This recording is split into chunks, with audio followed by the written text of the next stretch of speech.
yeah, growing up in Iceland, how was your parenting technique different from your parents' technique? Um, that's a great question. So, I'm the baby.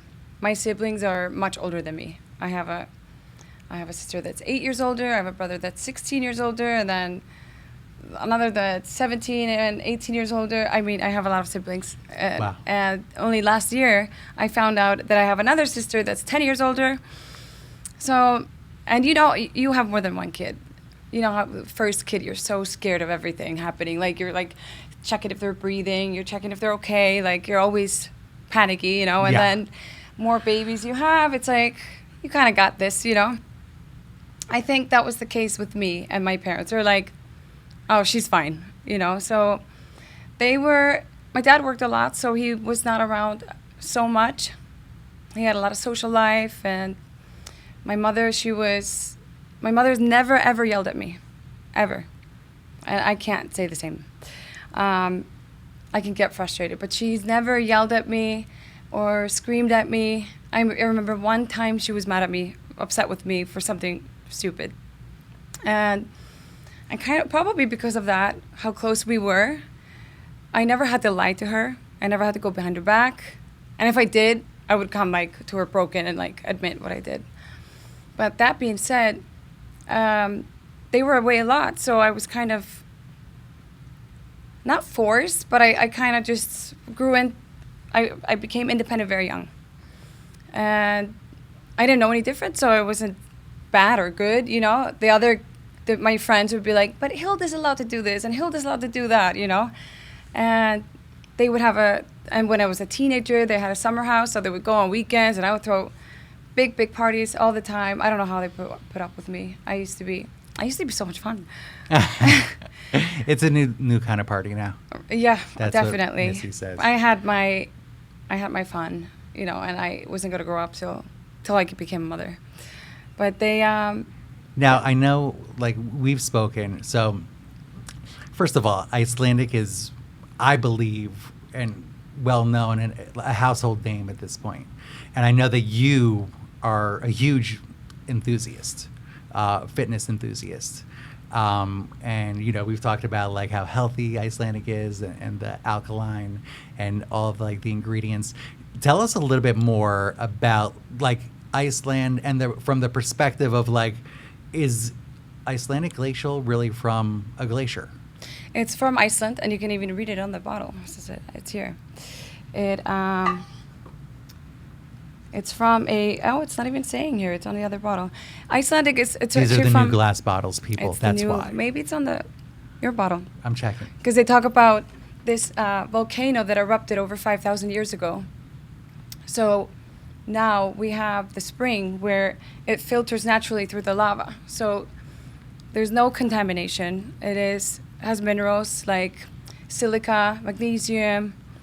It's at 8.4 pH. So it's really, really good for your whole body, especially active people. It's good for your skin, keeps you youthful, and do you have a whole bunch?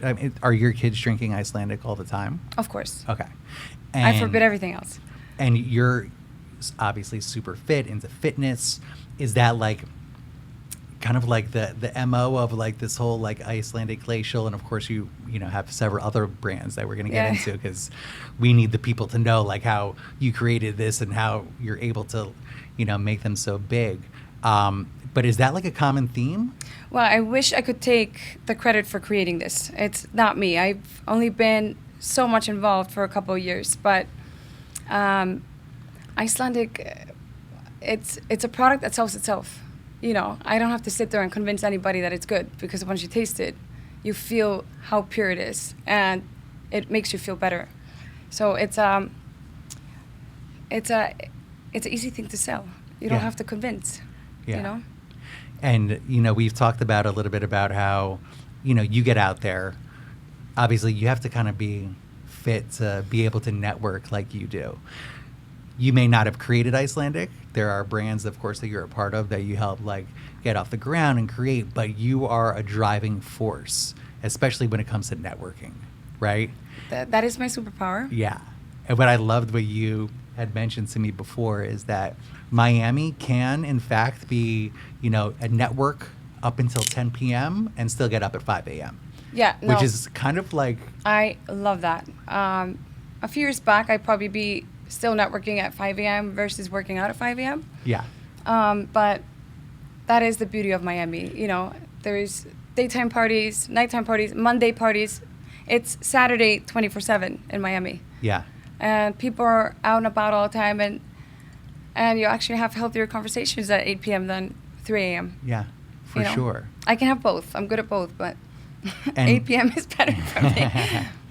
Yeah, that's a little more conducive to a family with 4 children. Yes, it's there are no breaks. Yeah, right. Moms don't call in sick. Yeah.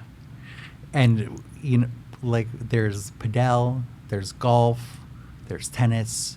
You guys are like really hit that wellness sector a lot. Yes. Which of course is very timely between those hours as well. And of course, all the award shows and everything that you guys set up at. Yeah, it just seems like you really have like a presence like all around. Anything, premium, anything, especially with, athletic stuff like you said, tennis, paddle, golf. We're sponsoring the Live Golf Tournament this year. Yeah. And like I've told you before, I live on a golf course, but I've never played golf. Yeah. I'm a proud owner of 2 golf carts.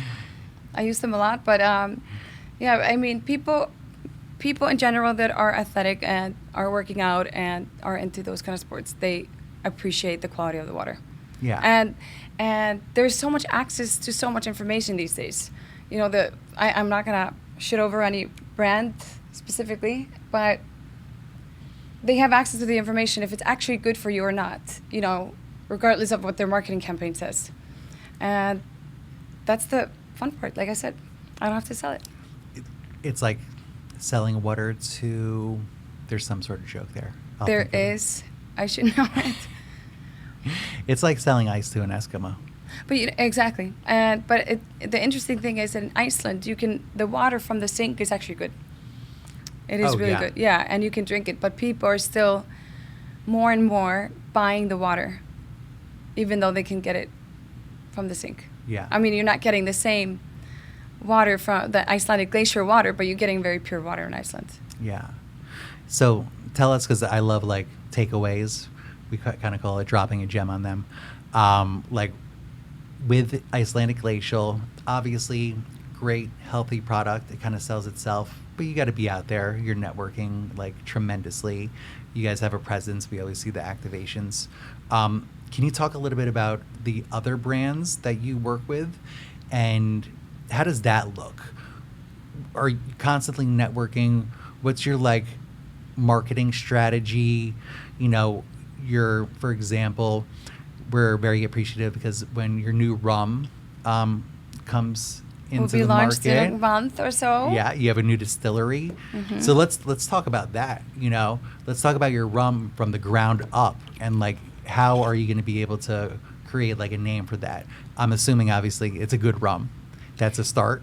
So yeah. The takeaway there is like make sure you have a product you believe in that is serving a purpose and that people enjoy.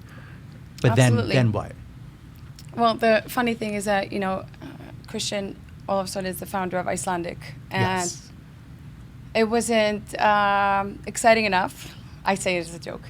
So he started the idea with the vodka company was born in 2014, I think. And so we get our wheats from Champagne region of France. We bottle the vodka in Iceland with Icelandic water. So the vodka is pH neutral. And then we have Askur gin. And we have botanicals from all over the world, like handpicked from different parts of the world. That's why it's called Askur. Are you familiar with the name Askur? No. Askur is the tree of life. So if you picture the tree of life, it got roots all over the world. Oh, yeah, actually I do. So that's where the name Askur comes from. And that's also bottled in Iceland. And does the logo incorporate that? No, the logo does not. We do some of the marketing material around that, the Nordic history and stuff. Yeah. Not enough. That's a good reminder. Yeah. And So And thank you. Oscar Gin has been like a huge part of all of our fundraising events. It's actually one of my favorite products of the stuff that we have. Yeah. I've never been much of a gin drinker myself, but it's a really, really good gin. And we're bringing the product to the market here, and with the connections that we already have with the water, so it kind of made it easier to launch an alcoholic beverage company, having the connections in place, because selling consumable products is not easy. It's a tough business out there. There's a lot of people coming out with a lot of new stuff. A lot of competition. And just the fact that it's from Iceland, I feel like we have so much advantage. Is that how you market Oscar Gin? Yeah, we always mentioned that it's from Iceland. And the new rum will as well? We are actually making the rum here, in the distillery here. The distillery, we are already in production. It's in Little River, and we're super, super excited. We got a great team. We're already in production, but we are building an event space. Yeah. We have a bar, and now we have a license to be open till 3 a.m. Good bless my heart. And that's where you delegate. Yeah, exactly. And this distillery is in Miami River. Yeah, Little River. Little River. On 71 in Miami. Fantastic. And great spot. And it just everybody's so excited. So it's fun. We have I don't know if you probably are familiar. It's not been easy to find amazing staff in Miami, or at least not 5-6 years ago. Yeah. It's changed a lot. But we have a great group of people that are helping us putting it together, and I can't wait to throw your events there. Yeah, that's going to be amazing. Yeah. That's going to be a great way to get exposure, obviously. Absolutely. Kind of like bringing people in. We're doing a lot of labeling for others. We're Great. bottling for other brands. And you could have your Little Lighthouse Foundation vodka or Little Lighthouse Foundation sake or whatever you want to do. Wow. It doesn't have to be in such a big batch. So you come in and make your own. That's great. Yeah. Good location. Christian dines at Sunny's all the time anyway, so that works out well. He was there last night. Okay. Yeah. Great neighborhood. Happy that you're there. We'll definitely do Little Lighthouse events there. And we're so incredibly appreciative of our partnership. Icelandic Glacial Water is the Little Lighthouse Foundation's official water partner for 2025. Here we are, and we're looking into 2026. It's been such an incredible year. Of course, Hearts and Stars Gala. We were just talking with Caroline and our event coordinator. Shout out to you back there, Caroline, and her mom was just like Love kind of her. blown away by the activation, and of course you're doing Mom, it. you did a good job raising her.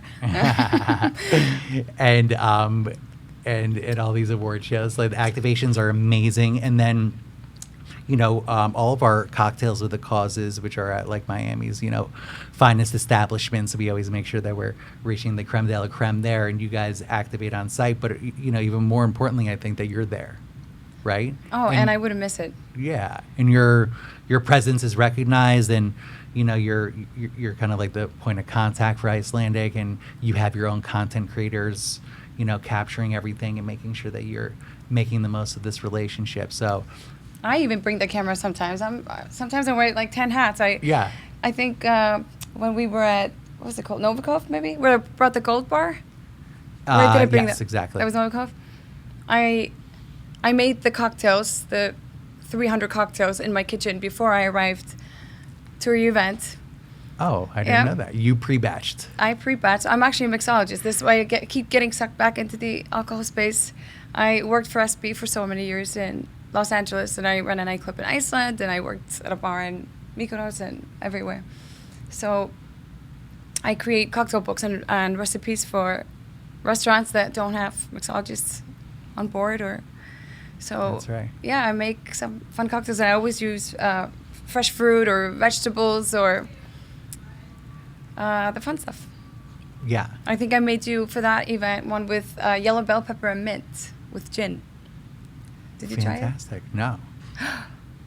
Next time. We have the More event coming up. Yes. Cocktails with the Cause. That's going to be awesome. I'm excited to see that location. Yeah, I mean, when we partner, it's like kind of very well-rounded with your portfolio.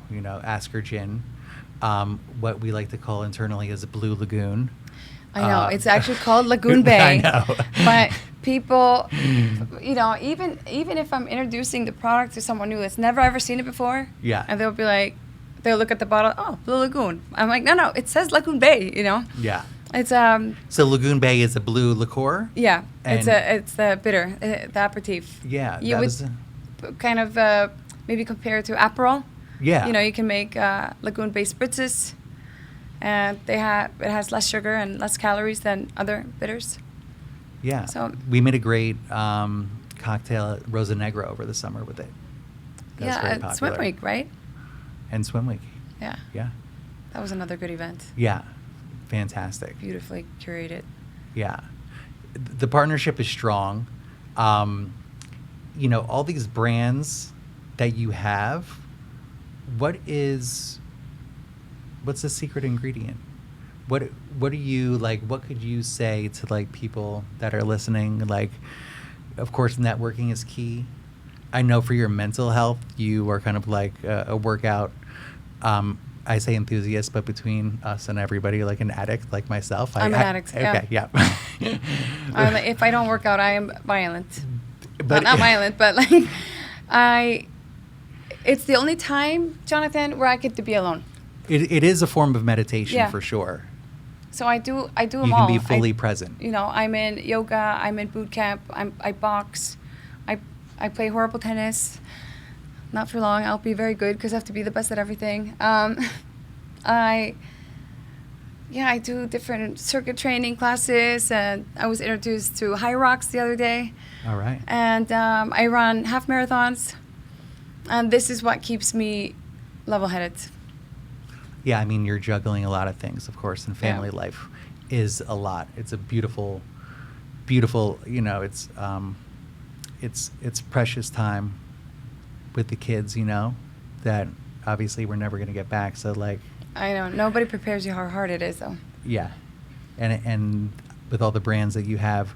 So I feel like just upon conversations, like fitness, keeping mentally fit as well as physically, it like helps you balance with that. And then that's the secret ingredient, that we've talked about. And- Always 8 hours of sleep. Oh, so good. Sleep deprivation is like, No, It's- I have to sleep. I really, especially really have as to sleep. we mature Yeah. in our lives. And I'm a crazy person. I sleep on a grounding sheet with my health pillow, and I sleep on my back with 2 pillows under here, and I have a humidifier next to my bed, so I have to hear the all night. But somehow I always end up with 3 or 4 kids in bed. Yeah, That's how I wake up, at least. yeah. We use the white noise machine. Yeah. I have 2 mattresses in my closet at all times because they're little furnaces and they kick.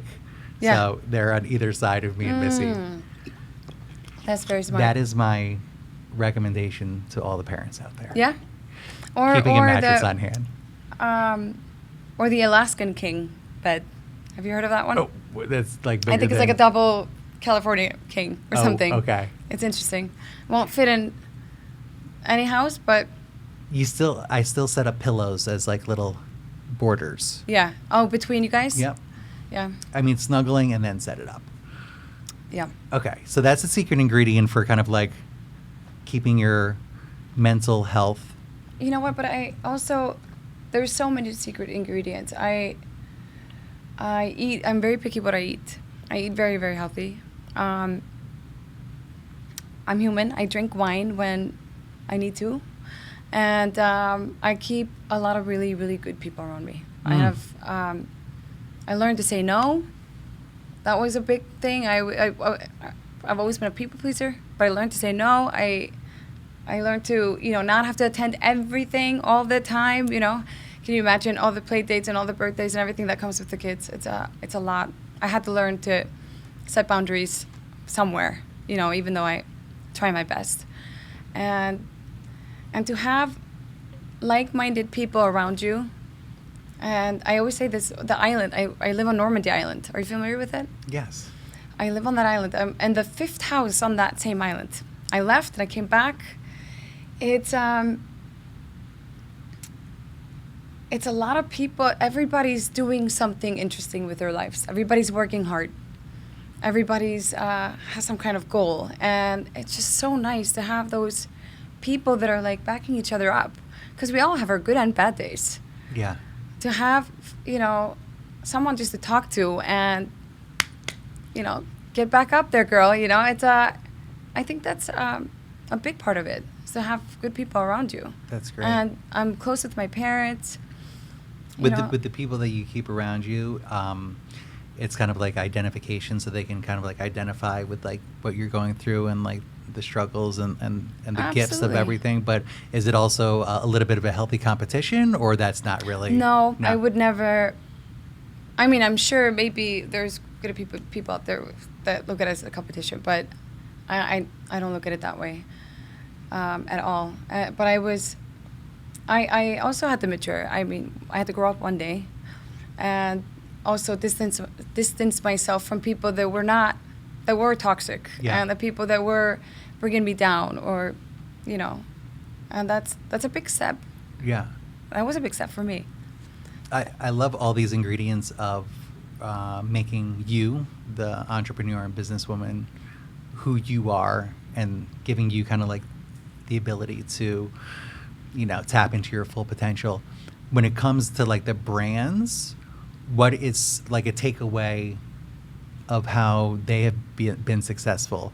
Is it anything in addition to like the networking and being out there? Is there something that like you're navigating through and you're like, it's the teamwork, it's the good people, but like what is it about, like the brand building and getting out there, that you think it's really sparked beyond being a good product? Well, it's always brand building, and for us in the brand building, we like to be different. We like to stand out, and without our team, and without our, hunger, it wouldn't go anywhere. We're always building. We always have the business mindset, no matter what we're doing. If we're, at a kid's birthday party or at a restaurant that doesn't carry our product, we pick up the conversation. So normally, like, we're always at work. We're always scouting and building and just having that clarity in your head and avoid the distractions. I think that's really, really important too. Yeah. Because there's so many distractions out there, and I am so guilty of it. I could be easily distracted. Yeah. I have ADHD and I'm super OCD. I'm probably not easy to be around at all times, but We having like your that company. but having that business mindset and those goals, I rise while others sleep, and because I want a happy ending. Yeah. I think you're definitely hard on yourself. I feel like you're very easy to be around. Like you're always at events and people are always, attracted to you. Thank you. I can think of one thing where you're just like, I love the idea of looking for opportunities in any environments. That's kind of like the takeaway that I got, Mm-hmm. And I like that too, especially when it comes to Little Lighthouse. It's like, oh yeah, but we have a program. Maybe Mm-hmm. we can work with you to do this for the kids, or like. Absolutely. But And I'm tapping into all kinds of different things. I had a clothing store, and I work with a couple of different foundations and stuff. There's always something to talk about. That's one thing I'm also good at. I can pick up a conversation with anybody and any person. And I was gonna say one of the things that is not like an opportunistic, but like an opportunity for you and your kids in giving back, in addition to the Little Lighthouse Foundation and Starfish Orphanage, right? Oh, the orphan starfish, yes. Orphan Starfish. I with the brands, I do a lot of events, but there's a lot of charity events. We get approached probably 20 times a day if we want to sponsor this or be a part of this or that. So we have to be picky. But the charity always stands out for me. And I also want to lead by example for my children. And they've always come for the Christmas giveaway at the Little holiday toy Lighthouse. distribution. Since they were, tiny. I don't know how many blue shirts they have. And I need to recycle. Me neither. And they love it. They love giving back. And even in we lived in LA for a bit, and with the homelessness there, my oldest daughter, she would go buy oranges and bread and make sandwiches and walk around and knock on tents and give them food and water, and it brings her joy. So I always show them when I do the charity events, it brings me a lot of joy to be able to help. Yeah. Because after all, we're brought to this planet to leave the world a better place, right? Yeah. Lead the world with kindness. And that's what I want to, when I kick the bucket, that's the legacy I want to leave behind me for my kids. And so I met a gentleman named Andy Stein. We were at a play date at a friend's pool, and this guy was making balloon animals. And I'm like, why is this guy by himself making balloon animals, for the children? Like, I'm gonna get involved. What are you doing, And so he told me his story. He was an investment banker for many, many years, traveling a lot and had all the big boy toys. And then he got involved with charity. And he started as a founder of the Orphan Starfish Foundation. And they are in 34 different countries now. They've helped over 18,000 children, and it's mostly victims of human trafficking and sex trafficking.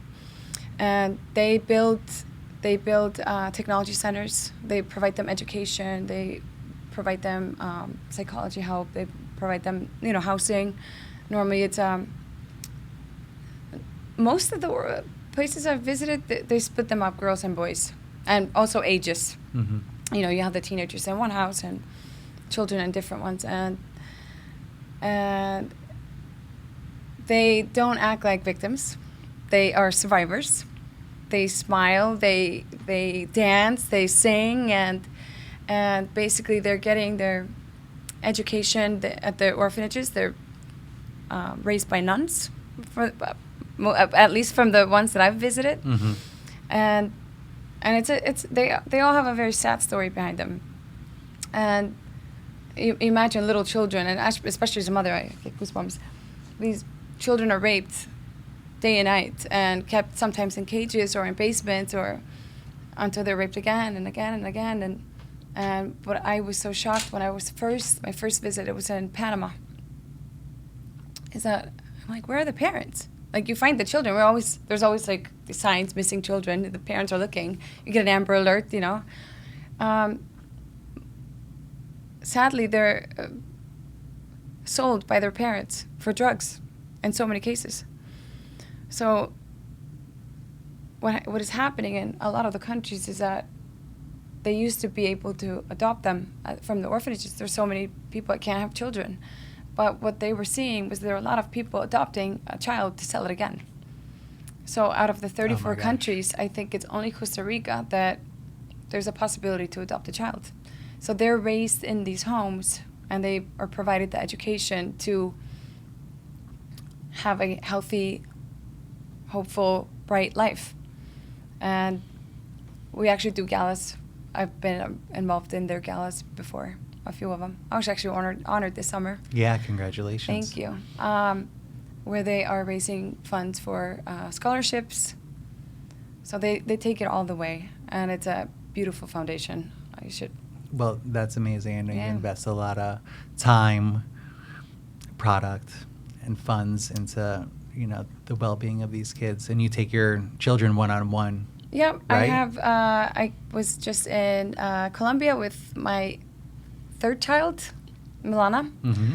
and it's not just the time that we get to be with each other. It's also, learning about giving back. And our kids go to Miami Country Day School, and the school is amazing about giving us old uniforms or unused uniforms that they don't need, that we give to the children. They don't have much. Right. And then I also have a clothing brand in Iceland, and I normally always give every child either a T-shirt or a sweater or something from the clothing brand.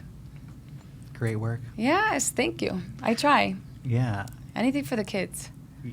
Agreed. That's what Or we're and here animals, for. yeah. And animals. And, so at home right now, can you name all of the different types of animals that you have?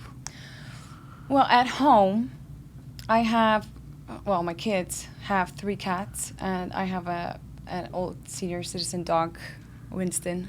See, the moment I finally graduated 10 years of diapers, my dog pees himself, so now he's in a diaper.